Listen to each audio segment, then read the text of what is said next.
Sydney 2 strong 2014, 134 to the West Coasters 11-17.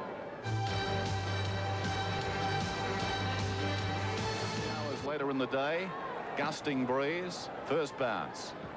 Over the top, Parsons winning it down towards half forward for the Swans. Rance knocks it away, taken by Hart, claimed by Bays. This is Rance almost holding the ball. Neagle with the run of it. Scott misses him. They work it forward to the Eagles, off the ground by Pike. Eustace will be the first back, goes off the ground, out wide. Player, not a very big fellow, but you can see by his body shape has worked on the weights. Distance not a problem, accuracy is great. And that is a great start. That's just what the Eagles want to get going. Andrew McNish, as I said, in and out of this side, the Eagles side. He was in the original squad. I think it might have been on Pios, and he'll get the three. Pios chips it out wide. Hart. He's away. Hart on centre wing, goes towards half forward. Kellett is favoured by the kick, and he takes a strong mark. It was always going to be his ball. Sumich was in trouble from the moment that ball left the foot down ground. This is Bolton kicking towards half forward. Failing at every change. Craig Huggins reports. Tempers flared before either team scored at the MCG, and it seemed to spur on the Lions as they continually attacked goal. North had their problems losing Phil Cracker early, but finally broke through late in the term.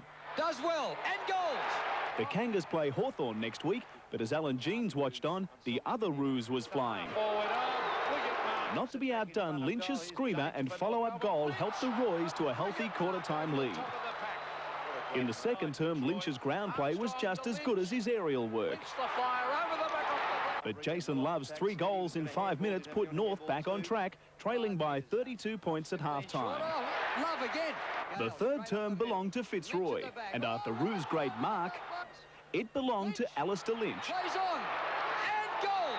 Still going, Alistair Lynch. Snap a goal, look at this. North could only manage 1 goal, Fitzroy heading into the last with a 46-point lead. When Big Matt Rendell goaled in the final term, it was all over. Craig Huggins, National 9 News.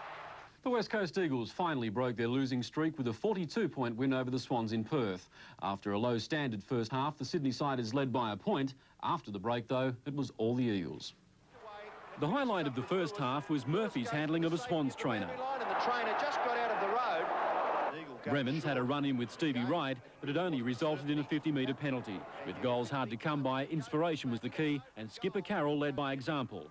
Guy McKenna did likewise with a long run out of defence. McKenna inside 50, goes with the high long drop punt and puts it through. Further flashy footwork saw a series of handballs and passes eventuate in another Eagle goal. And desperation by Odger paid off. Higgins did it easier to put the Swans a point up at half-time. And kicks the goal. The third term saw the Eagles take control 6 goals to 2, and quick work by Sumich was the difference. He booted 3 for the term. Another confrontation didn't change things, and this was about the only close knitting for the day. Peter Sumich summed up the Eagles' display by booting home this 70-metre goal. Torpedo punt kick lands in the square, bounces through, over the top of the pack of goal. Neither of today's matches had any bearing on the 5, but Fitzroy are now only a game behind Collingwood and equal on points with North Melbourne. Another couple of wins by the Eagles could see them avoid the wooden spoon.